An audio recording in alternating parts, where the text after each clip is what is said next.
Hey folks, the next two videos are just going to be me solving projectile motion problems. So you can treat them however you like. If you want to pause them once you see the question and try and solve them, that's amazing. If you just want to follow through and watch me solve them, that's fine as well. So there's a system for solving projectile problems that I like to follow. As you get really comfortable, some of these can drop away, but I wouldn't recommend just abandoning them all. So the first problem, a ball is kicked off level ground with a velocity of 18 meters per second at 30 degrees above the horizontal. How far does it go before hitting the ground? The first step is a picture. So this is kicked off level ground, and it's going to hit the ground. So I'm just going to have a flat surface. The initial velocity is in the direction that it's kicked, and then the path that it takes is a parabola, and it will hit the ground somewhere here. So on this picture, delta x is here, and that's the only other thing I'm going to identify on this picture. So the picture tells us a little bit about the projectile. The next thing that I recommend is making a table of given information. This is the one thing that eventually might drop off as you get really comfortable, but it can be helpful. You always want to separate your variables into x and y components, and so we're going to identify the three variables in the x direction, and then several of the variables in the y direction. I'm actually going to list them in order of importance generally, and then we're going to fill them in. Now there might be some math to do initially, but we're going to try and fill in as much as we can. Now every projectile problem, that vertical acceleration is going to be negative 9.8 or 10, depending on what you use. The other thing about this problem is we have an initial velocity that is at an angle. So whenever you have an initial velocity at an angle, I recommend drawing a triangle and doing the trig. So here's how that works. The initial velocity is always the hypotenuse. So 18 meters per second is the initial velocity. This angle above the horizontal, that's one of the easier angles to find in a triangle. So find the horizontal, and the angle is up from there. So that's theta is 30 degrees. Now this triangle, the two legs of the triangle, the base and the height, these are Vx and Vy naught. And so unless you know that one of them is not important, let's just assume that they're both important.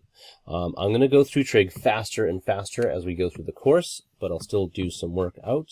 If I do cosine of 30 degrees, that's going to be equal to Vx over 18 meters per second squared. And so Vx, remember to put your calculator in degree mode, is 18 times the cosine of 30, and that's 15.6 meters per second. So I'm going to go put that in my table, 15.6 meters per second. Vy naught is going to be sine of 30 degrees equals Vy naught over 18. If you remember your special triangles, you might know that the sine of 30 degrees is 1/2, and so the initial vertical component of the velocity is 9. 9 meters per second. Make a quick check of the signs of your variables. Acceleration is going to be negative. These velocities are going to be positive because it's going to the right in the x direction and up in the y direction. There's one more variable that we know, and that has to do with the fact that it hits the ground at the end of the problem. So this is the initial position. This is the final position. Those two positions are at the same height, so my vertical velocity is 0 meters. Now it's time to make a plan.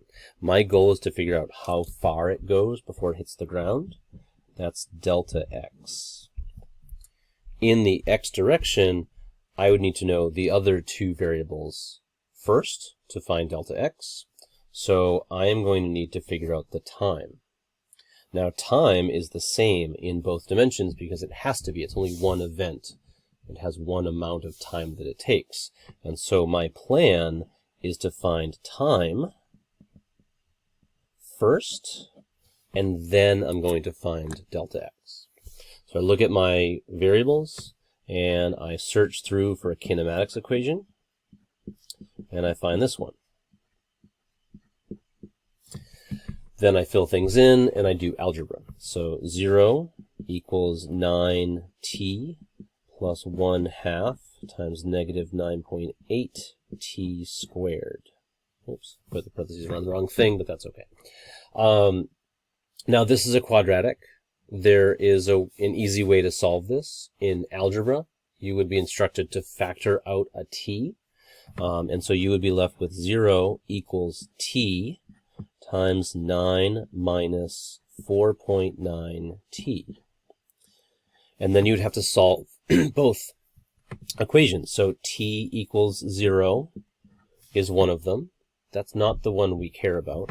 The other one is 0 equals 9 minus 4.9t. This is a quadratic equation. You're finding the roots of this equation. One of the roots is t equals 0. The ball is on the ground when the problem begins.